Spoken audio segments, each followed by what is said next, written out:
Recently 12 मार्च 2023 को India versus Australia के बीच में एक टेस्ट मैच हुआ था। इस मैच में विराट कोहली ने 2019 के बाद यानी कि 3 साल बाद अपनी 28 सेंचुरी मारी थी। लेकिन विराट कोहली के फैंस का मानना है कि विराट कोहली का फॉर्म फिर से वापस आने के पीछे सिर्फ एक इंसान का हाथ है और वो है नीम करोली बाबा। अच्छा ये छोड़ो, एप्पल के फाउंडर स्टीव जॉब्स को तो सभी जानते होंगे। दोस्तों कहा जाता है कि स्टीव जॉब्स की जब डेथ हुई थी तब उनके पिलो के नीचे एक फोटो मिली थी और ये फोटो किसी और की नहीं बल्कि इन्हीं नीम करोली बाबा की थी। चलो ये भी छोड़ो, ये है फेसबुक के फाउंडर मार्क ज़करबर्ग। खुद मार्क ने भी इंडिया के पीएम नरेंद्र मोदी जी के साथ हुए एक इंटरव्यू में कहा था कि फेसबुक की सक्सेस के पीछे भी इन्हीं बाबा नीम करोली की ब्लेसिंग्स है। और ये तो मैंने सिर्फ 3 लोगों के ही नाम बताए, लेकिन इंडिया में ही नहीं बल्कि पूरी दुनिया भर में नीम करोली बाबा के लाखों भक्त हैं, जिनमें बड़े बड़े doctors, Hollywood stars, Bollywood stars और पॉलिटिशियंस भी शामिल हैं। लेकिन अब सवाल ये उठता है कि आखिर क्यों दुनिया भर के लोग इनको इतना मानते हैं। इस बात को इन डेप्थ में समझने के लिए बाबा नीम करोली की कुछ रियल लाइफ स्टोरीज है जिसे सुनकर आप सोचने पर मजबूर हो जाओगे। और खास करके जो एंड वाली स्टोरी है उसे बिल्कुल भी मिस मत करना। So let's start with the story number 1। दोस्तों कहा जाता है कि एक बार बाबा नीम करोली दिल्ली के बिरला मंदिर में बैठे हुए थे और तभी वहां पर एक इंसान आता है जो बांग्लादेश से बिलोंग करता था। बट सरप्राइजिंगली उस बंदे ने एक वर्ड भी बोलने से पहले ही बाबा ने उससे कहा कि तू चिंता मत कर, तेरा भाई जल्द ही जेल से छूट जाएगा और पूरे देश पर राज करेगा, इसलिए तू यहाँ पर अपना टाइम वेस्ट मत कर और घर जाकर अपने भाई के वेलकम की तैयारी कर। अब दोस्तों बाबा की बात सुनकर वो बंदा हैरान हो गया क्योंकि उसका भाई पाकिस्तान की मियां वाली जेल में कैद था और इवन उसके भाई को मौत की सजा भी सुनाई गई थी, इसलिए वो कब मर जाएगा इसकी कोई गारंटी नहीं थी। इसलिए बाबा की कई बात उस बंदे को हजम नहीं हो रही थी। But guys you won't believe कि कुछ ही दिनों बाद उस इंसान के भाई को जेल से रिलीज कर दिया गया और इतना ही नहीं बल्कि उसका भाई जेल से बाहर आने के बाद तुरंत ही बांग्लादेश का पहला प्रेसिडेंट बन गया जिसका नाम शेख मुजीबुर रहमान था।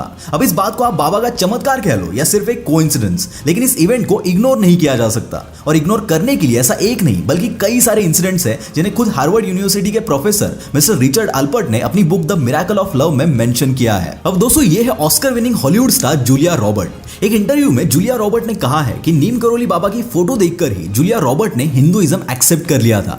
जूलिया को खुद भी नहीं पता चला कि बाबा की फोटो देखकर उसके साथ एग्जैक्टली क्या हुआ था।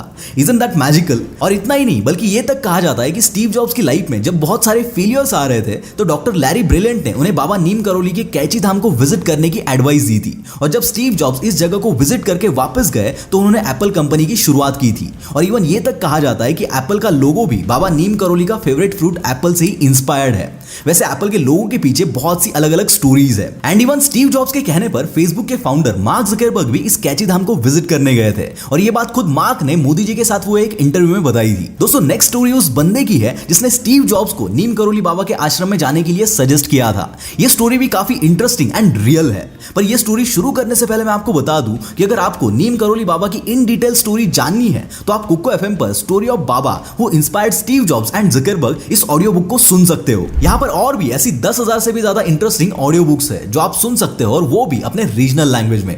अभी तो आप कुको एफएम का 1 महीने का सब्सक्रिप्शन भी ले सकते हो जिसकी प्राइस है 99 रुपीज। पर अगर आप मेरा कूपन कोड W50 यूज करते हो तो आपको फर्स्ट मंथ के सब्सक्रिप्शन पर 50% तक ऑफ मिलेगा, यानी कि 49 रुपीज में पूरा 1 महीना। सो देर किस बात की, लिंक डिस्क्रिप्शन में है, जाओ और कुको एफएम को डाउनलोड करो। वेल दोस्तों अगली स्टोरी है डॉक्टर लैरी ब्रिलियंट की, जो कि अमेरिकन एपिडेमियोलॉजिस्ट, टेक्नोलॉजिस्ट और एक ऑथर है जिन्होंने WHO यानी कि वर्ल्ड हेल्थ ऑर्गेनाइजेशन के लिए 1973 से लेकर 1976 तक काम किया था।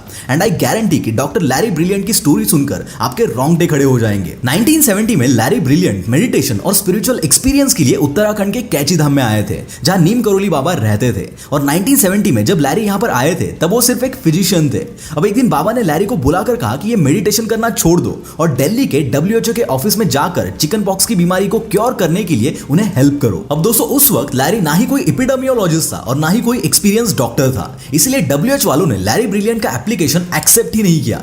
लैरी जब फिर से बाबा के पास वापस गया तो बाबा ने उसे फिर से अप्लाई करने को बोला और ऐसा मल्टीपल टाइम्स चलता रहा और हर बार लैरी का एप्लीकेशन रिजेक्ट कर दिया जाता था। लेकिन एक दिन बाबा की एडवाइस से लैरी ने WHO के मेंबर्स से कहा कि उन्हें एज अ डॉक्टर ही नहीं बल्कि किसी भी पोजीशन पर हायर किया तो भी चलेगा। और फाइनली WHO में एक वैकेंसी निकली और लैरी को एडमिनिस्ट्रेटिव असिस्टेंट यानी कि सेक्रेटरी की पोजीशन के लिए सिलेक्ट किया गया।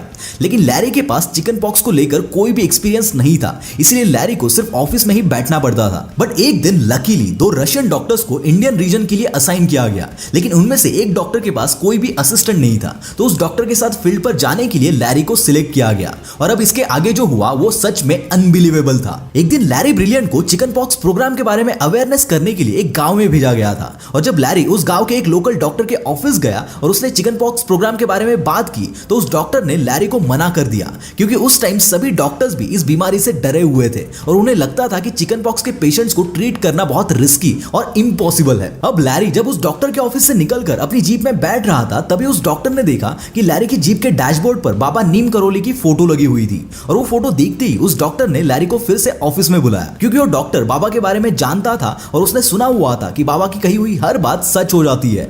और तभी लैरी ने उस डॉक्टर को यह बताया कि बाबा ने कहा था कि चिकन पॉक्स का इलाज आसानी से हो जाएगा, और बाबा की स्टेटमेंट की वजह से उस डॉक्टर के अंदर एक पॉजिटिविटी क्रिएट हो गई, और उसने उस रीजन के सभी डॉक्टर्स को इस बारे में बताकर चिकन पॉक्स पर ट्रीटमेंट करना शुरू कर दिया, और कुछ ही दिनों में वो रीजन कंप्लीटली क्योर भी हो गया। अब उस रीजन का परफॉर्मेंस देखकर लैरी को अलग अलग रीजन में भेजा जाता था, और लैरी हर रीजन में जाकर वहां के लोकल डॉक्टर्स को कन्विंस करके उस रीजन को क्योर कर देता था। अकॉर्डिंग टू लैरी ब्रिलियंट 2 साल में ही उन्होंने इंडिया को चिकन पॉक्स से फ्री कर दिया। 1974 में इंडिया में 1,80,000 से भी ज्यादा चिकन पॉक्स के केसेस थे, और ऑलमोस्ट एक ही साल में 30,000 लोगों की डेथ हुई थी। चिकन पॉक्स को क्योर करने के लिए 30 अलग अलग कंट्रीज में से 400 एपिडेमियोलॉजिस्ट और उनके साथ 1 लाख इंडियन वर्कर्स मिलकर इस बीमारी को इरेडिकेट करने में लगे हुए थे। लैरी ब्रिलियंट कहते हैं कि उस टाइम इंडिया में ऑलमोस्ट सभी लोग कहते थे कि ये बीमारी कभी भी ठीक नहीं होगी, लेकिन बाबा ने कहा था कि ये बीमारी 100% क्योर होगी, and which was really true. अब बॉस आप सोच रहे होंगे कि मंगेश भाई आप एकदम से मोटिवेशन छोड़कर इस लाइन में क्यों आ गए। हाँ दोस्तों, मैं जानता हूं कि द विल पावर स्टार से आप मोटिवेशनल वीडियोस ही एक्सपेक्ट करते हो, लेकिन बॉस कुछ ऐसी स्टोरीज होती है जो सच में मुझे हिट करती है, एंड देन मुझे पर्सनली फील होता है कि मुझे वो स्टोरीज आपके साथ शेयर करनी चाहिए। भले इस स्टोरी से मोटिवेशन वाला फैक्टर मिसिंग होगा, लेकिन ये वीडियो बनाने के पीछे का मेरा पर्पस ये था कि आपको इंडियन कल्चर, इंडियन स्पिरिचुअलिटी और इंडिया के अनसंग हीरोज के बारे में नॉलेज दे सकूं।